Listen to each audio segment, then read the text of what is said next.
What is up, YouTube? It's Kingfisher745, and welcome to episode 33 of All Hail the King. In this episode, we're going to feature the newest lockbox character, Kang. Of course, he is a restricted character, so that means you cannot use him with any other heroes.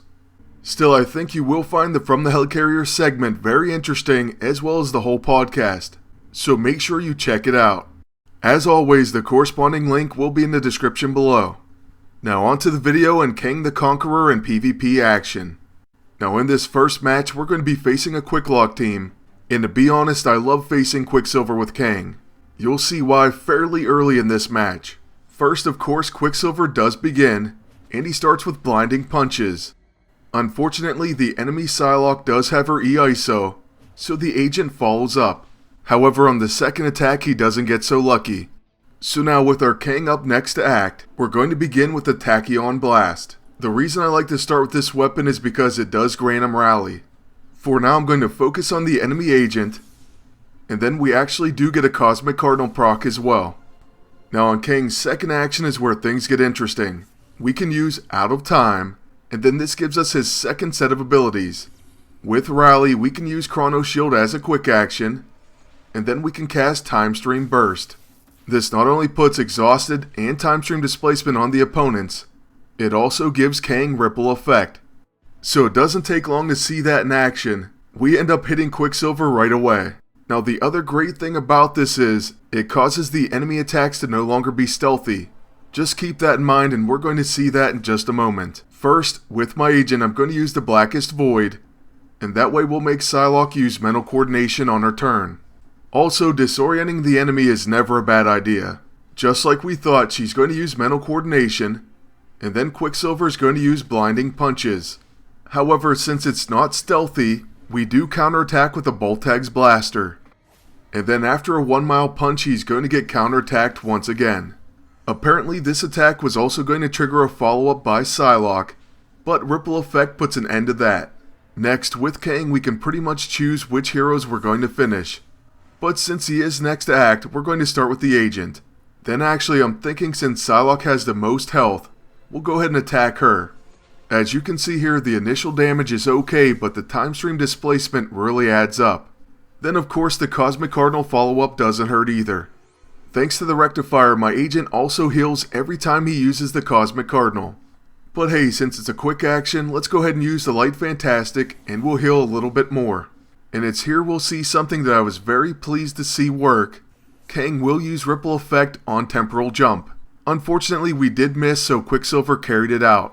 Still, with our 2 attacks we're going to easily finish Psylocke, and we're going to hurt Quicksilver to the point where his dots finish him.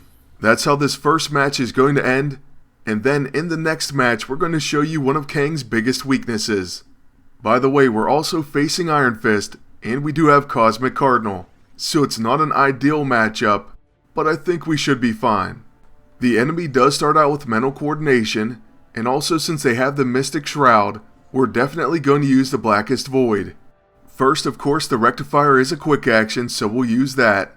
And then like I said, we're going to remove their buffs, including the Mystic Shroud.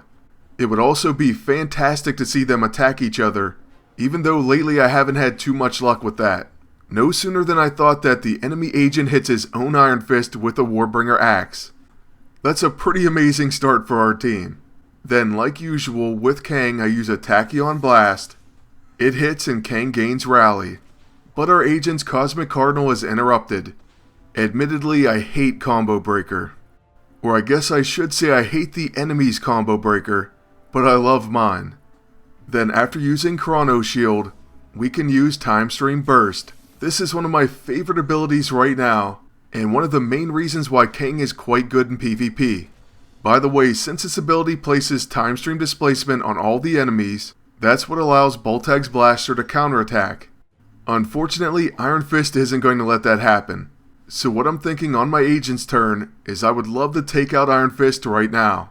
After using the Light Fantastic as a quick action, I'm going to take advantage of our momentary advantage and attack Iron Fist with a Baltag's Blaster. Kind of to my surprise, we take him out with just 1 shot, so we can also use it on the agent. Then the evil enemy agent brings out Kang's greatest weakness. That's right, he attacks him with the Mystic. So here's what happens on Kang's turn. As you can see, we can only use out of time or back in time, and other than that, we have to pass our turn. So having to recharge both of his actions is pretty bad, and I really wish there was something that could stop this. One debuff shutting down 2/3 of your team is a bit much. But anyways, we'll take another look at this and another one of the serious problems in this game later this week. Also, the next match will kind of illustrate one of these problems, so make sure you stay tuned for that. This time on my agent's turn, I'm going to use the Improbability Field, and then the Baltag's Blaster on Austin Powers' dad. Or if you're Dutch, Austin Powers' Faja. Then next, for the first time, we're going to use Mea Culpa. Unfortunately, it wasn't really set up, so it doesn't do that much damage. The good news is we do get a follow-up Cosmic Cardinal attack, and then we also get one more attack from Kang. With that second action, we're going to use a Quantum Purge, and I believe that should win this match. Okay, well I guess we need some assistance, but we get it from the Cosmic Cardinal. So that's how this second one's going to end, and I do have one more match for you. Also, if you missed it, there was a PvP preview on my second channel for Kang, and I'll go ahead and link that at the end of the video. Just in case you want to see some more action from Kang, it'll be there. Now in this one, we're going to face a really annoying team, mainly because of Moonstone. Also, I don't know what it is, if it's part of a bigger problem or what's going on, but she's going to proc her passive basically every single attack. This is quite annoying and makes this team much stronger than you would think, but I have to say, it does get worse than this. There are other characters out there, and specifically one I ran into recently, that is getting what appears to be a 100% proc rate on a very annoying skill. So yeah, you're going to want to see that, and hopefully the devs do as well. Like I said in my PvP preview, in honor of the Apollo 13, I'm going to title that one Playdom, We Have a Problem. Despite the ridiculous amount of procs this enemy team gets, we're not going to have any problem defeating them, and actually Kang is going to get a bunch of ripple effects. So I'm actually grateful to Fandral. Oh, and look, energy feedback is actually doing quite a bit of damage. But unfortunately we miss with the Baltag's Blaster counter. Then after the enemy agent uses the Blackest Void, I'm still going to risk attacking with Kang. I really don't see any other way, you're going to have to risk it. So let's go ahead and focus on Fandral. And of course we do get another ripple effect. That's basically going to happen every time on Fandral. But like I said, there goes Moonstone once again with her passive, and I just think the proc rate is out of control. I guess maybe it was bad luck and perception that made it seem like it was at 100%. But I will say this, the other character that I mentioned that's going to be in that next video, theirs is definitely broken. The good news for this match is Fandral is down, and now we can use the Light Fantastic, followed by the Baltag's Blaster. Unfortunately, upon firing it, we get hit once again with psychological manipulation, and this time I believe it's mind control. So yes it is, and that's a very bad debuff. At least for our second attack she doesn't get it again, but we take the agent down very low in health without killing him. Then on the enemy Moonstone's turn, she's going to use her Big Bang attack, and then the enemy agent uses Elixir of Recovery. That's followed by the Soul Drainer, then the Light Fantastic, and so yes, that was a terrible turn of events. That's going to drag the match on, all because we were a few thousand hit points short. But since there's not a lot we can do, we're going to switch back in time, and then I'm going to use Kang's Tachyon Blast. I figure we might as well get rid of Mirror Reality, and in the process gain Rally. But our agent steps up because of mind control, and he takes the hit.